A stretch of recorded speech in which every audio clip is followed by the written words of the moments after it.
Carrying on with the explanation of the grounding of knowledge in Proclus, today I want to talk about what role dianoia, what role discursive reasoning, our capacity of inference, has in this enterprise.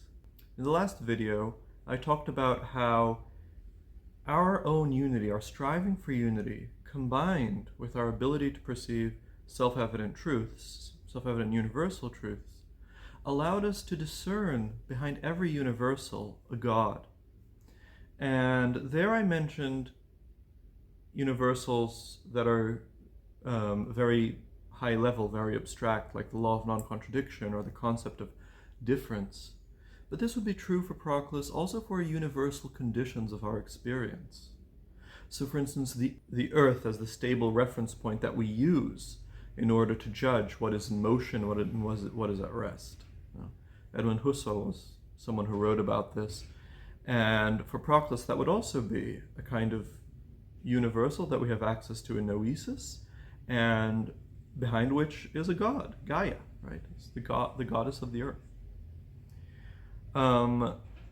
But how does that actually help us in grounding all our sciences, our knowledge of the causes of all the different kinds of things, in our knowledge of the very first cause, right? Our knowledge of the very first cause, which is unity itself. For that, we don't just use self-evident insight and our personal striving, because not everything about beings is self-evident, right? And if we are going to ground everything in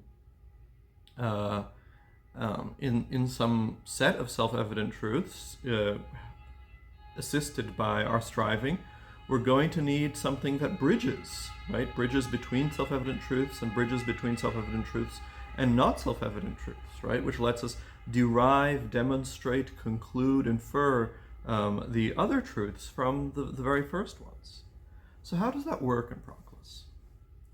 Now, one presupposition for Proclus's approach here is that every kind of being is actually a certain kind of mixture between unity and multiplicity, right? So there are as many kinds of being as there are kinds of unity.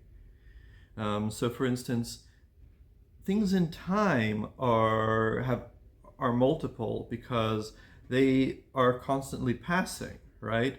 The now is always different, and so there's always a different part of them that is present and other parts are absent. Absent because they haven't arrived yet, or absent because they've already gone, right? And so there is this dispersion of time, of chopping things up into these little temporal fragments.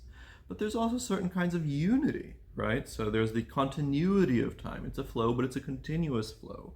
And this flow has a direction, past, present, future, right? And so there's these are elements of unity in time. And for Proclus, what is characteristic about things in time is this certain kind of unity. Or, for instance, things in space. Everything is separated from one another by their position, right? And some things even have many parts, many positions. Like we have many parts of our bodies, many, as it were, other bodies that we control. My hand, my lips, my tongue, my feet, and so on.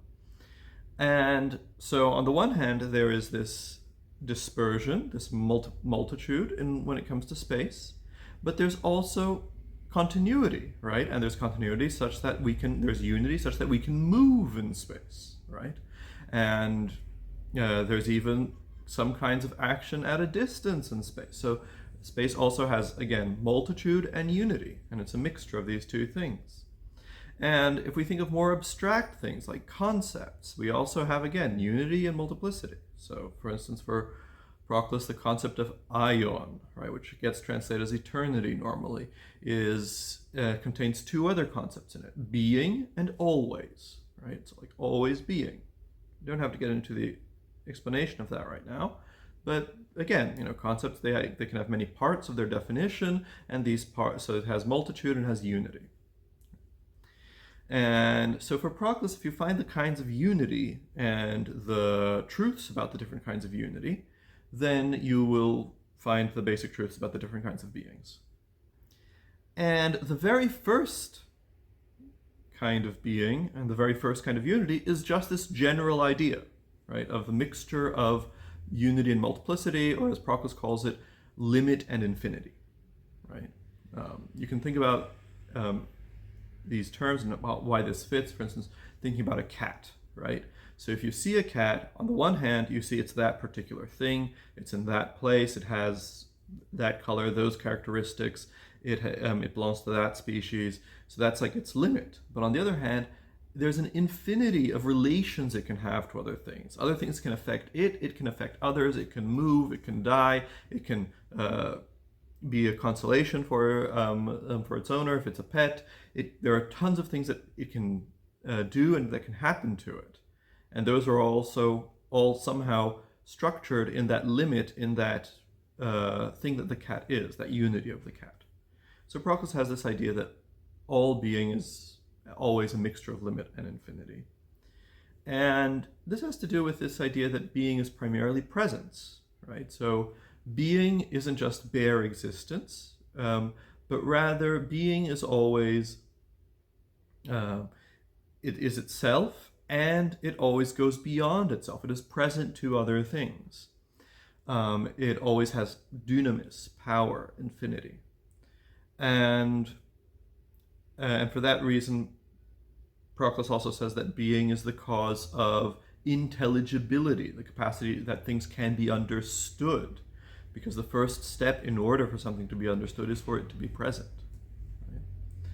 And so, being is not just bare existence for Proclus.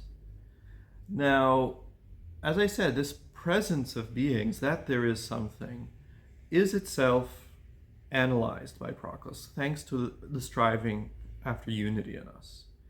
So our striving for unity lets us distinguish between the limit and the infinity, the unity and the multiplicity, right?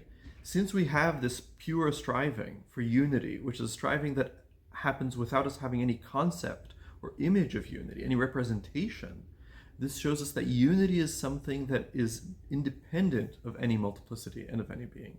And so we can analyze the limit and infinity in being. And so we can recognize that there is a God of being. Right? Eudoro de Souza, the Portuguese classicist, recognized that ocean, okeanos, in Homer and in other Greek sources, plays this role of the God of the horizon, right? The God of limits.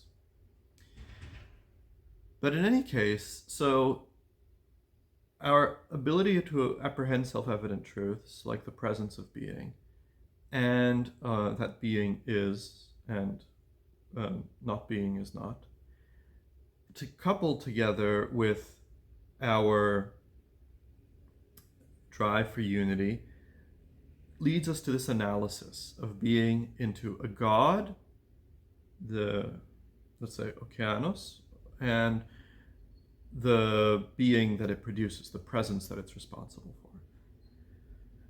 However, once we've done this, what was originally united in our self-evident perception gets broken up into two pieces. And so now we have a different kind of unity to consider. We have the unity of the whole that can constitute that the unity on the one hand and the being, the presence on the other, come together in.